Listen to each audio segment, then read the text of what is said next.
The Biden administration has proposed two tax changes that could significantly harm the economy of Puerto Rico. Will this move the statehood clock closer to midnight? What will be the impact on Act 20 companies? I'll let you know on this episode of Taking Shelter. I'm your host, Peter Paulson.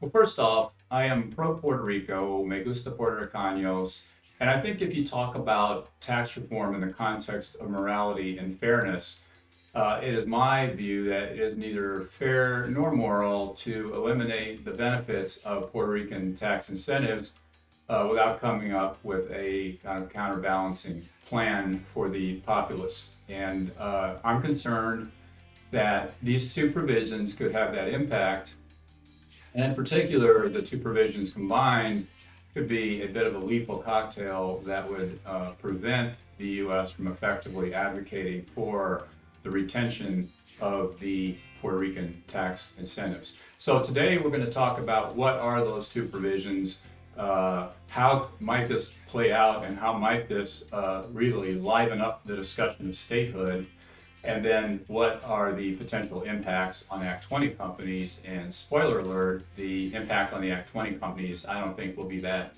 bad in the short term. So let's talk about these two provisions. The first is a collaboration by the U.S. as part of a global initiative to create a global minimum tax situation, or global minimum tax. And the way that would work is if you're a German company and you're doing business in Ireland, Ireland has a 12.5% tax rate. And let's assume that the world decides that 21% is a fair minimum global tax rate. That would require the German company to make a payment to the German government of the 8.5% differential between the Irish tax rate and the global minimum tax rate. And the design is the reason that they're proposing this tax is to effectively eliminate the incentives to shift profits or activities to lower tax jurisdictions. And I'm not reading between the lines. That is the stated design, is to quote unquote kill tax shelters around the world, or kill tax havens. And you might be thinking, well, Puerto Rico has created tens of thousands of jobs as a result of the tax incentives they offer, and you would be correct. So the other provision is a proposed domestic law change to reform a U.S. minimum tax called the GILTI, G-I-L-T-I. That's been around since 2018. And it imposes a minimum tax at a stated rate of 21% on all shareholders of foreign corporations. And for this purpose, and for all of these discussions, Puerto Rico is considered to be a foreign corporation for U.S. tax purposes. So, but there are some significant reliefs that are provided in the U.S. GILTI regime. Number one, corporations can take a 50% deduction against the income for purposes of the GILTI calculation. And when you do all the math, that creates a effective hurdle rate of 13%. And the second benefit is that you can use foreign tax credits, so you can use your foreign taxes to offset the GILTI liability. And the benefit that exists today is you can do that on a blended basis. You can squish together all your income and all your taxes, and then determine whether you have a residual GILTI liability. So let's look at the situation today by taking an example of a U.S. company that's doing business in Puerto Rico and in France. And in Puerto Rico, it's paying taxes at a 4% rate, and in France, it's paying tax at a 30% rate. So on a combined basis, it's paying tax at 34% divided by 2. On a blended basis, it's taxed at 17%. That's higher than the hurdle rate of 13%, and therefore no additional GILTI is due. The Biden proposals would do two things, salient things. It'll actually do more. It'll create a little bit more damage than that, but let's just focus on two things. Number one, it would eliminate the 50% tax reduction, and that hurdle rate would therefore go back up to 21% if that's the rate that's maintained. And number two, when it comes to the foreign tax offset, the Biden proposal would require you to do that on a country by country basis. So let's go back to our example. In the case of France, the tax rate is 30%, the hurdle rate is 21%, no additional tax due, you just pay the higher of the 30 or the 21. But when it comes to Puerto Rico, 4% local tax, GILTI rate, hurdle rate of 21%, so that company would be required to pay an additional 17% tax on the Puerto Rican earnings to the U.S. government. It wouldn't require Puerto Rico to eliminate the incentive, it just takes the benefit of the incentive away. And so those are, and again, the Biden proposal would do more than that, a little bit more damage than that, but that's the kind of salient feature of that. Now, you look at both of these proposals together, I think there is a significant concern that by taking on the bully pulpit of the global tax, minimum tax push, that the U.S. is restricting their ability to continue to advocate for the use of tax incentives in Puerto Rico.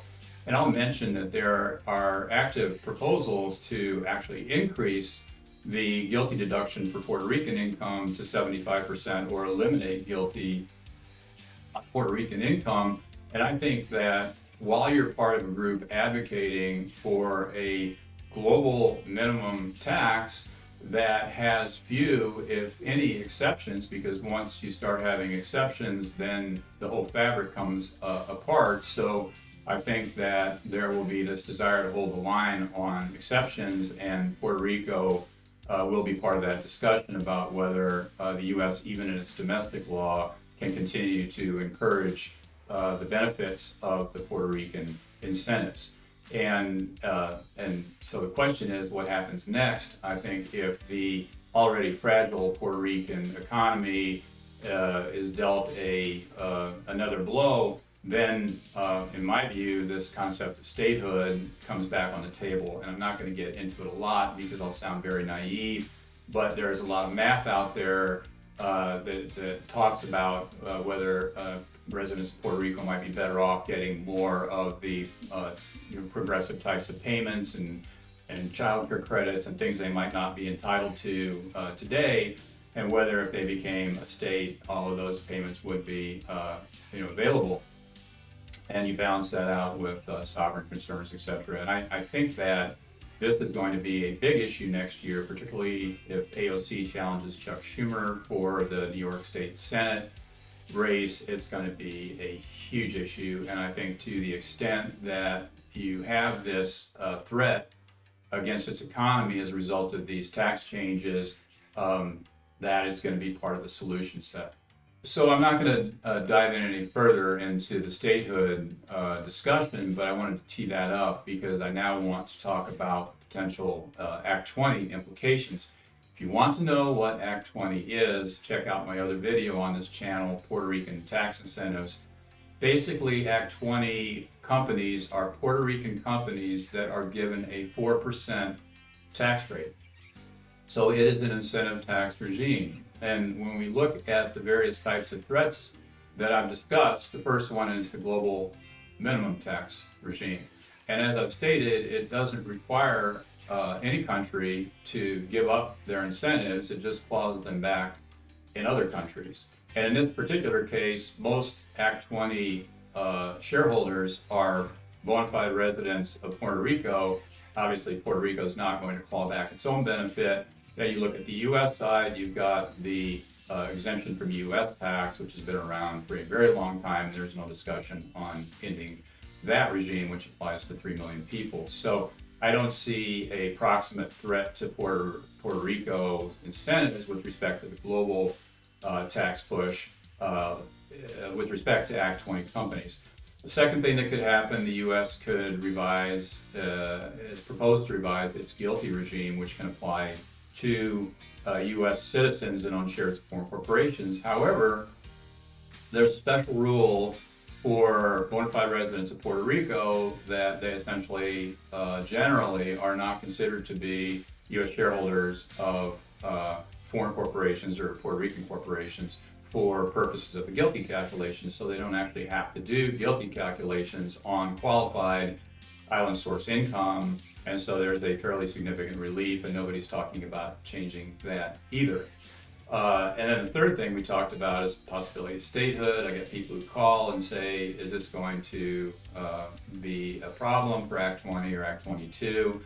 And my response is two things. Number one, statehood, even if it's decided to occur, is not going to happen really quickly. There's going to have to be another referendum. There's going to have to be a lot of discussion and politicking, and it's going to take years to do. And even if it happens, there's apparently some precedent going back to Hawaii in 1959 about the ability of a territory to maintain tax incentives when it becomes a state for at least a period of time.